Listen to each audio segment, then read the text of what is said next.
Hello and welcome to today's edition of Entertainment in TVC Breakfast Saturday. Of course, we are here this morning to give you tidbits and, of course, talk to a celebrity on the development in this sector, especially as we have one who has blazed the trail in the sector.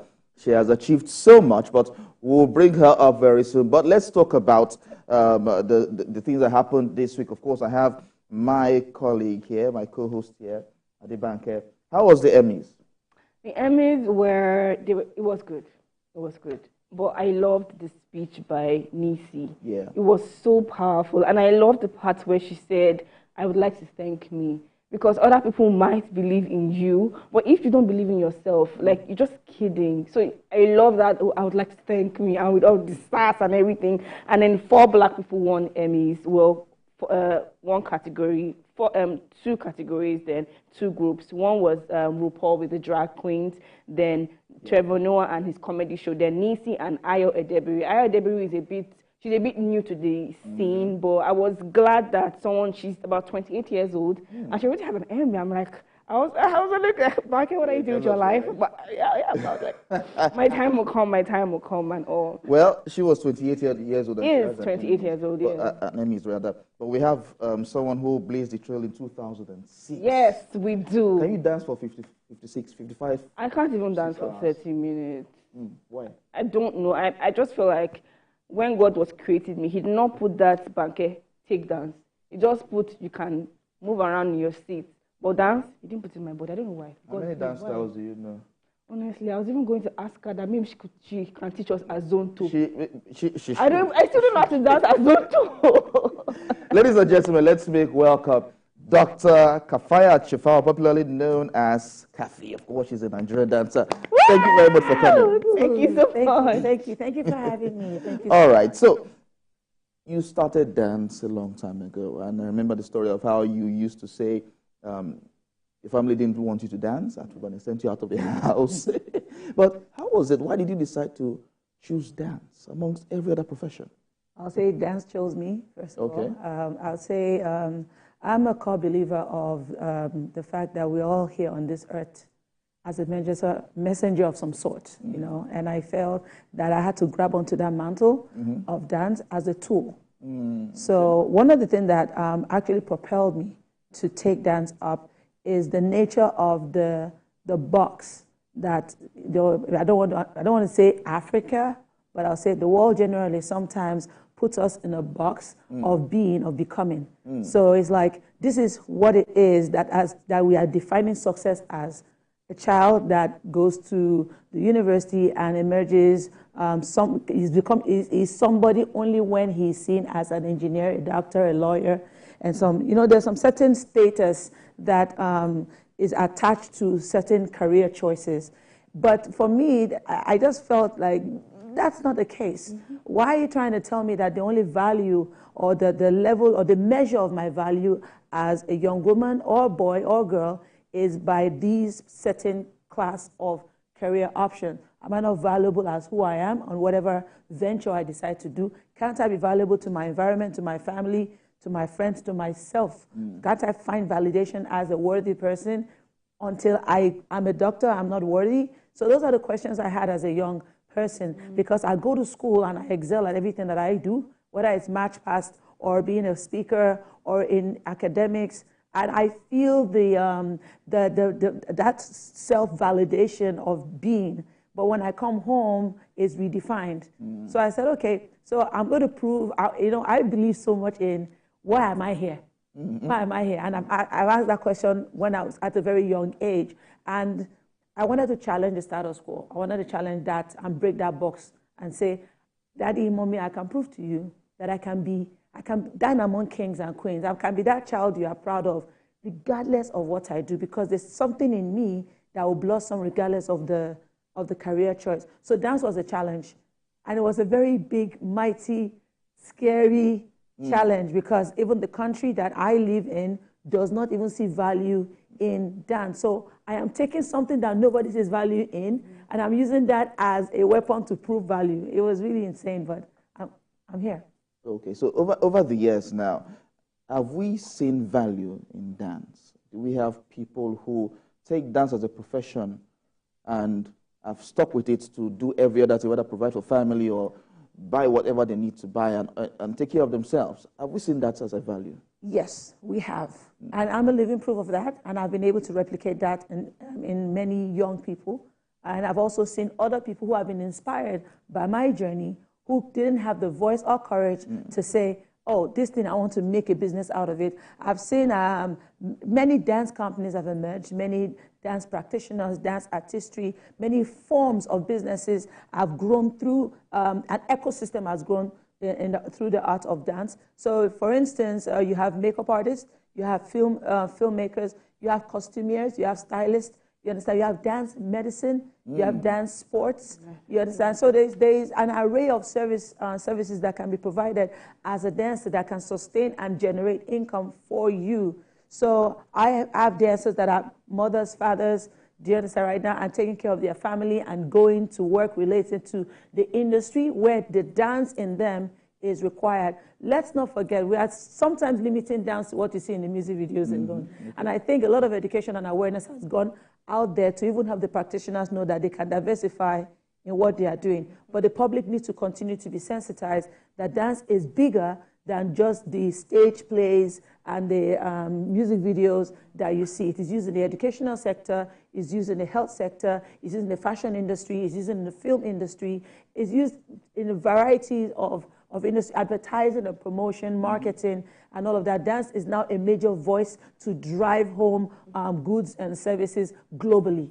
So what are we saying? So let's talk about the dance business itself. What used to be and what currently are your frustrations with this line of work? Because we all know that every line of work has its good and its bad. Yes, I think the major frustration for us is infrastructure and facility to develop the creative industry in general much more that we have right now. I think the government, the corporate, or let me say the private sector, and the government and some organizations are sleeping on the idea of how powerful our creative industry is, and dance is one of the major forces in that in this industry. I'm really passionate about the development of the economic value that the industry proposes. So our major bottleneck is how are we developing the talents that we are seeing make global impact, whether it is through music or the fact that dance is now more or less like a conveyor of our arts, culture, music, and lifestyle. You know, most of the Afrobeat music that you're seeing right now,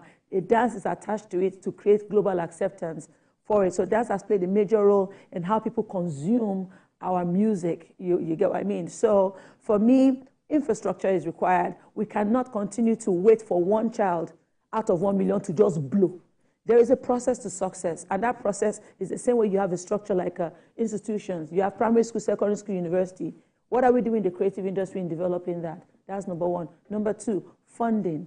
Funding of ideas and supporting the businesses that are there. The bank should be more open to granting loans.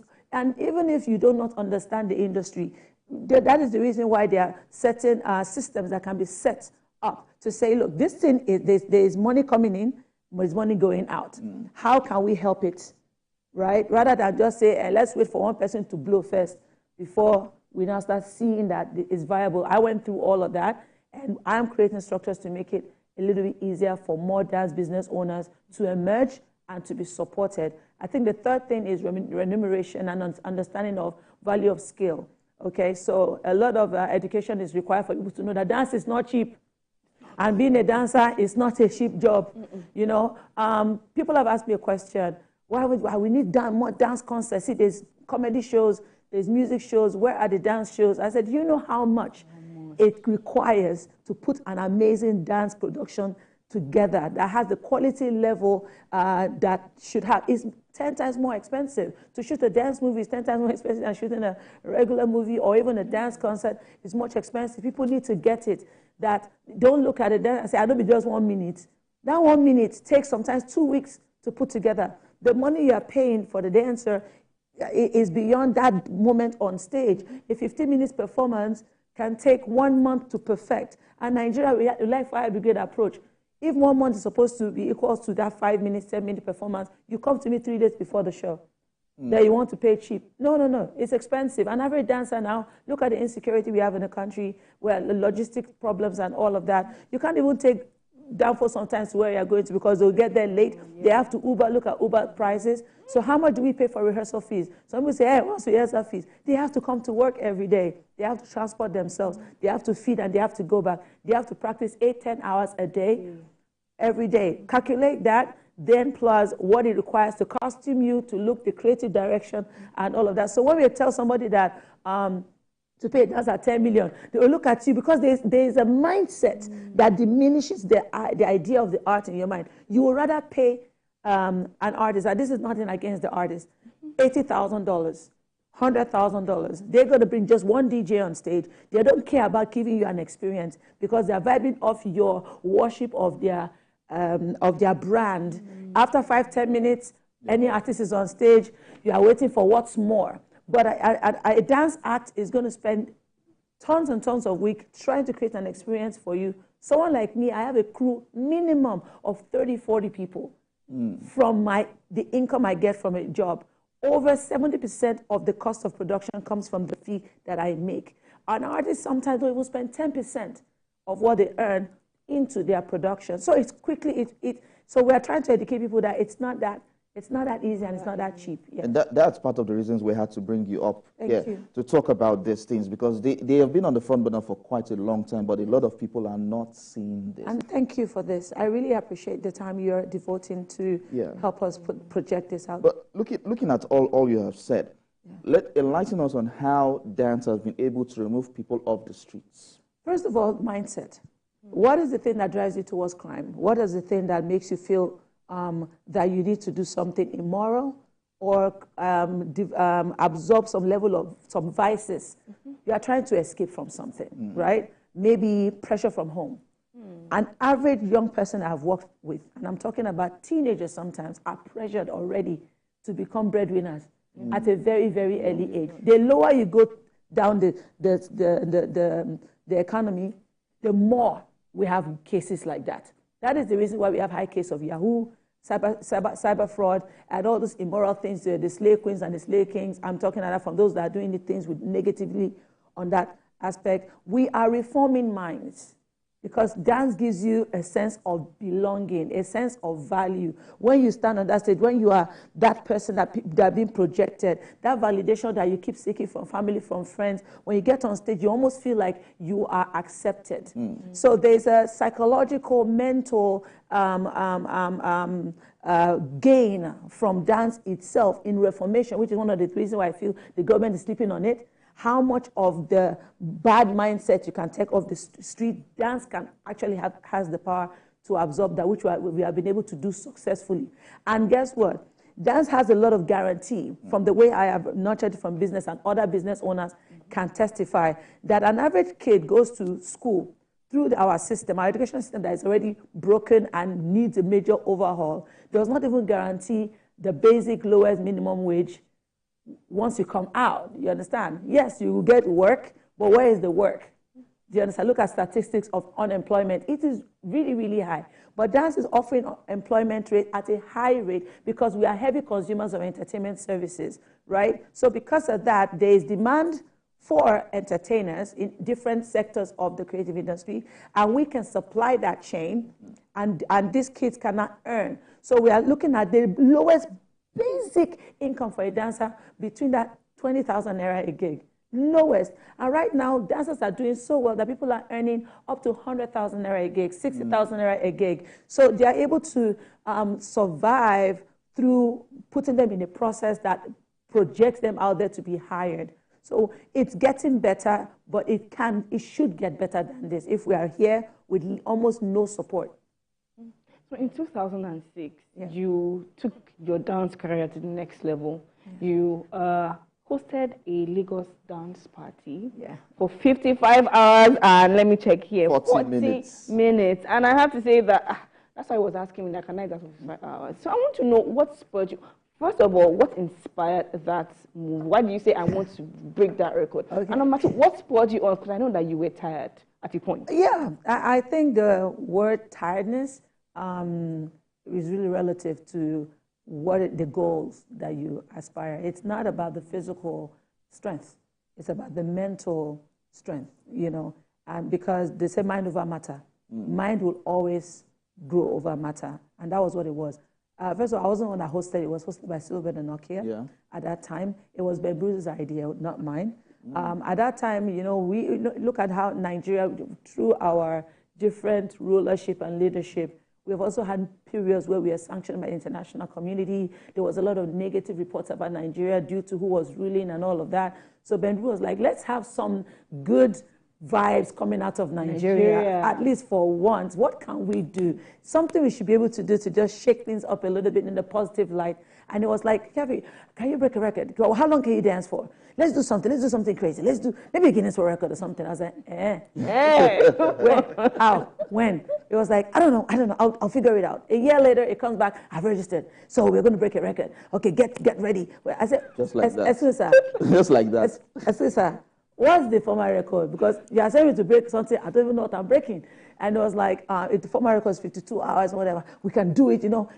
So I was like, how do we go about this? How do we even get the people to? Because the breaking of the record was not about being able to dance. It was about more of your stamina, tenacity, be able to go through time. So you don't really need to be an expert dancer to be there. You just need to have that cardio, stamina, mind, ability to go. And we subjected a group of people to a marathon, which is what helped with the selection process, to rule out people that might have any cardiorespiratory situation. Because if you can run a 10-kilometer race, then you are fit, right? And that was one of the selection processes. I didn't even think I was going to be part of it. I was just helping with the organizational side of things. So it was last minute that they were like, our one group never complete, we need one person. Kaffy, I just joined that one group, and that was how I was in that group. And I think what kept pushing me was that patriotic back, you know, yes, that idea that, okay, something about Nigeria. And we started September 20, something like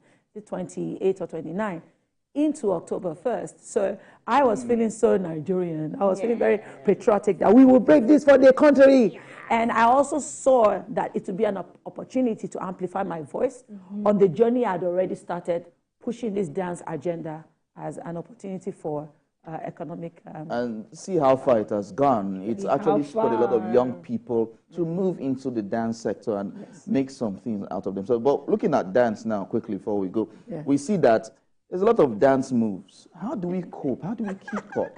There's one, there's one tomorrow, another, like that. Yes. We're just in that era. Don't forget, we're in the Gen Z era, we're in the social media content era. It's doing us good, bad, and ugly, to tell you the truth. It's doing us some disservice as much as it's promoting us. So there's a parallel line of what it's doing. The trends can really cause distractions, especially when you are a professional dancer. And also, because of the age of social media, it is also diminishing the quality of the practitioners that we are getting, because people are seeking that much validation or blowing. I want to be a social media sensation. I want to have a lot of followers and all of that. So the dance community is suffering globally. It's not only a Nigerian thing, where a TikTok dancer has 1 million followers, but when you get that dancer into an actual production, it can't even survive 30 minutes in rehearsal, not talk of 5 minutes performance on stage. But what I see in the good side of that is there are more options now for who you want to become in the industry. Do you want to take dance seriously enough to go on stage? Then there's a pathway for that. And do you want to be a sensation where you come up with trends and people just, maybe out of the vibe of your personality? Because I see most of those trends also are sold through the personality of the people that are doing it. And people are buying people right now. People are into personalities. You can see from the comedians, from all the different kinds of content creators we have now. Personality is one of the things that is being sold. So I see it, I want to look at it from the bright side, that the bright side is there's opportunities now to be a sensation through dance, whether you are doing it as this or you are going hard at it on the production side. There's a space for you to thrive. Lastly. All right, at this point we'll have to go, but thank you very much. We seem not to have a lot of time. We have interviews. But I want her to teach us a dance before she goes. Okay. A dance. Oh, you mustn't. Oh, yeah, something simple. Yeah, you can even do a sitting. Okay. Yes, definitely. Right. Okay, very simple. So you have to go 1, 2, So like you're crossing. One. Yes. Okay, 1, 2. Say no. No. Dance alone. Okay. Yes, you understand? And be merry. Hey, the next party I'm going for is trouble. Be merry. Who created that dance step? Well, in terms of that, we find out if you don't know. There are some that we know, some people we don't know. Just come up and before you know different it, ones. Even though their eyes will go like. Let's just talk about that. All right, thank you very much, Dr. Thank you, Dr. Kaffy. Talking to us, of course. And that's our segment this morning. Coming up is sports. With the sports team, of course, they will be talking about AFCON 2023. Stay tuned.